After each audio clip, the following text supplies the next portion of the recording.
Guten Morgen, friends, and welcome to What Culture Football News, the new show that's kind of about football and largely presented to you by the great men at What Culture FC. My name is Adam Cleary, joined as ever by Ewan Patterson, and coming up for you today, oh my god, is it a treat? We've got some dressing room updates on some problems at Juventus. And the real reason why Neymar didn't leave PSG this summer. So before we get into the reason why things are not all rosy in the garden of the old lady, let's do that, because you definitely aren't you. You're all definitely not sick to the back arse if anything, of hearing about Neymar. Every single comment is, why haven't you talked about Neymar? Talk about Neymar more. Yeah, Do exactly. more Neymar stuff. That's what you always tell us. So here it is, the last bit of Neymar news for the summer. Surely it is. Yes, so the BBC Sports' Gillian Balag has basically done a massive report overnight on the real reason why Neymar didn't basically have his move to Barcelona materialise over the summer. And it's a very juicy story because he talks about... Before you get into it, did they rip off our titling conventions with that? No, I put that down as that's potential. A good bit of What Culture sensibilities I'm like spitballing like headlines right now. But yeah, so basically, as you've been following over the summer, Neymar and Barcelona, it's the big toxic love story. It's the Ross and Rachel of our generation, Neymar and Barcelona. Yeah, so reports that he wanted to go back to Barcelona kind of materialised just before the start of the summer, didn't they? Kind of around the time that Barca got knocked out of the Champions League, and it turns out the real reason why that happened is because after Barca got knocked out of the Champions League, the president was on the phone to Messi, Suarez, and Piqué, basically saying that they're definitely going to sign Neymar now and that it was up to them to try and convince him to come back. So basically Neymar was in touch with Messi and Piqué and Suarez for the entire summer, and they were convinced that this was going to happen. However, they were in contact with him before Barcelona didn't tell them that they were also trying to get Griezmann as well at the same time. So basically, Neymar apparently, quote, feared from day one this summer that this was a deal that was always destined to fail. Barcelona also felt that champions never wanted to sell, and PSG always thought the Spanish giants never wanted to buy, which is a very interesting thing. I hear every single report about transfers is that they're really messy, really complicated, and I'm always really confused because in my head I'm like, I want that player. Like, okay, sure, cough up the dough. Okay, here's the dough. There's the player. But apparently, you can have an entire protracted saga go over the entire summer and not be entirely sure that the club you're buying from or the club you're selling to are actually 100% committed to the deal in the first place. The problem with this, and I think, again, we're all guilty of it because we've played video games and whatnot, is it tends to be the club's direction is, in your head, led by one person. Usually the manager, or if you're in Spain, sometimes the president. You think, right, they want that, so if they want that, it's obvious the steps you have to take to make it happen. Bid goes in, contract is negotiated, then it's finalised. But the reality of it is, the football clubs, there are many people pulling in many different directions. While the president might want it, the manager might not be so keen. There might be agents trying to make certain things happen. Brands, who knows what the player wants at the heart of it all. But this does sound so very toxic. If neither Barcelona thought PSG would sell, nor PSG thought Barcelona would actually spend the money on it, what the hell, at any point was this ever going to happen, according to Gillian Balag? Apparently it nearly was going to happen, but do you want to know the reason why Neymar wanted the move, apart from the fact that Liga 1 is now known as Liga 1 Uber Eats? Is there another reason? So basically, he felt that though there were promises PSG weren't fulfilling, boos from some of the fans, even though he's getting paid mental money and you're getting that in your head, that's a bit weird. A spat with fellow forward Edinson Cavani as to who should take penalties. I remember that. That one. Internal divisions within the camp, a sense that the ultra fans were keener on Cavani than him, and the feeling he was not being given sufficient protection by referees. Of course, Neymar was injured early on in the season. He does get a bit of a licking. Their massive, important Champions League knockout game against Manchester United, which of course PSG went on to lose. So Neymar was told by players that he communicates with regularly, Messi, Piqué and Suarez, that the deal would happen, that he was needed if Barcelona were to regain the Champions League. It got under the Brazilian's skin, not least because he was never totally convinced by his decision to leave the Nou Camp in the first place. And Messi apparently even suggested that, given his own age, Neymar could probably become the centre of Barcelona universes in a couple of years. Now, I'm just going to, not to question Neymar's thought process here, but he was worried that the fans liked the player more than him. Yeah. He was worried that the ultra fans didn't really ingratiate themselves to him, and that people were annoyed about how much money he was on. I'm seeing where you're going. He wanted to. His solution to this was to go to Barcelona, back to where he left to get out of Messi's shadow. Yeah. I mean, surely if those are your problems, go to Southampton. You know what I mean? Nathan Redmond's not going to be taking the spotlight. Apparently, the only Premier League club to register interest over this was it was Man United. Yeah. But this was before he even left. So the other clubs this summer who were in for him were Juventus and Real Madrid. And the interesting thing here is that Madrid were apparently only in because they wanted to get rid of a few squad players off their books. That's what, Bale, yeah. yes. And PSG balked at the wages that Bale were on, so that didn't happen. And they also kind of felt that Madrid were only in for the deal to effectively get one over on Barcelona.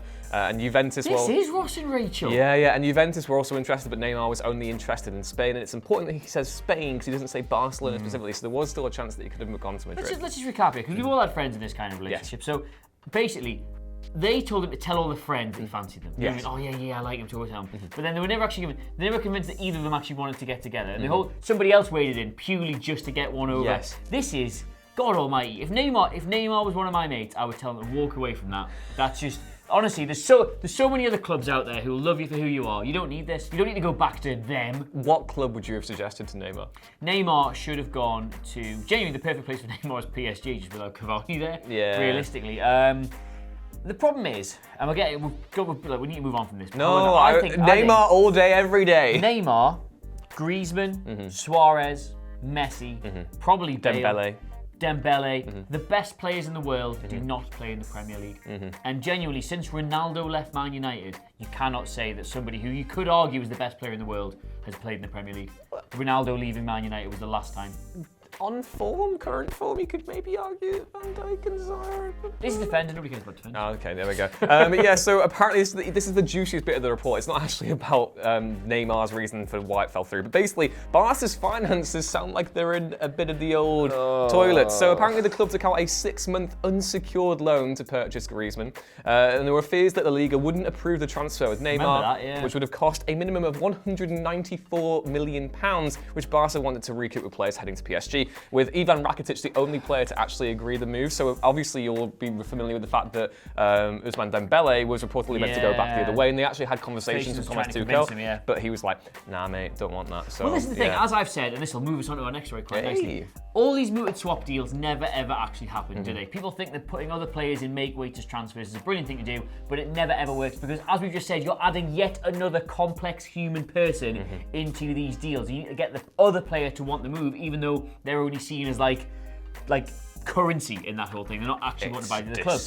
And as a result, two players who've been left remarkably unhappy with their lot in life this summer are Juventus stars Mario Mandzukic and Emre Can, who, if you will remember, were mooted to leave Juventus as make-weight in transfers for other, more allegedly desirable players. Mandzukic was going to be part of the deal to bring Lukaku to Juventus, and Emre Can was going to be part of the deal to get. He was going to go to Barcelona, and they were going to bring. Was it Coutinho? Coutinho over. Yep, it was all these transfers going on in the room, and they were going to be used as make-weights in that process. And of course, none of them ever happened, did they? None of them happened. So they're left there going, oh, well, you clearly didn't want me here, did you? And so now they're quite unhappy with all this. And as a result, Juventus have left them both out of the Champions League squad for this season, which seems astonishing, really, because they're not exactly flush with excellent players. Don't get me wrong, Juventus are a sound football team. Yes. Some would say favourites, not favourites, but one of the favourites to win the Champions League this season, but surely they can't be doing without players of Mandzukic and Can's ability. The weird thing is with this is that the whole Emre Can thing here speaks volumes of Juventus' lack of compelling transfer strategy. It just seems as though that player's on a free, we'll have them, that player's on a free, we'll have them. Oh, he's on a free, we'll have him too. So they signed Rabiot this summer, which I think has probably spelled the death knell of Can at Juventus, because they were very similar players in the sense that, both driving, central midfielders who can, take the ball and carry it. It's a shame for Can. Obviously, he left Liverpool on a free transfer to fulfill ambitions in the Champions League. Read into that however you will. And he has desires to go to Bayern Munich. That's been his big dream move for a while, but that doesn't look like it's going to materialise anytime soon. Spring chicken. Mandzukic is obviously 33 years old, which is no age for anybody to be, oh my God, I fear my next birthday.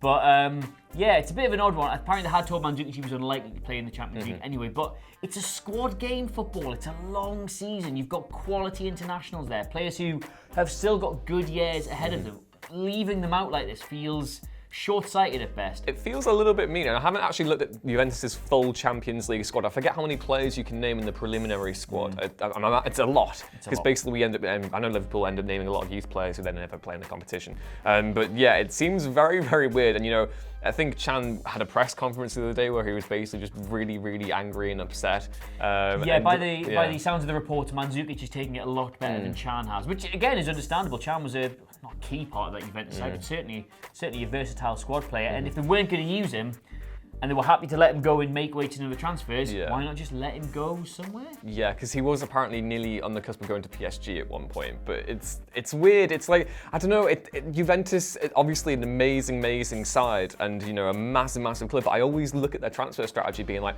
is this just like you being, free,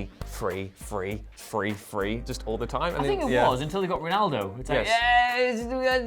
you got the shiny one. Yeah, and they got De Ligt as well. And now they got, I'm not going to say Juventus haven't had a good transfer window because they objectively have, but Yeah. why would you have an unhappy dressing room like this when you don't need to have it? If you're willing to let these players go, let them go. Sounds like some serious business. Yeah, I'm not going to top that, so let's leave it there. Thank you very much for joining us today on the What Culture Football News. Get your questions in. We'll try and do them tomorrow at What Culture FC. Of course, you can follow all the things we're doing on this channel there. But where can they get you on Twitter? At Ewan Ruins Things. He does as well. You can get me, Adam Cleary, CLERY. But in the meantime, thank you so much for watching. This has been What Culture Football News, which I would say is football news done by What Culture, and we will see you soon.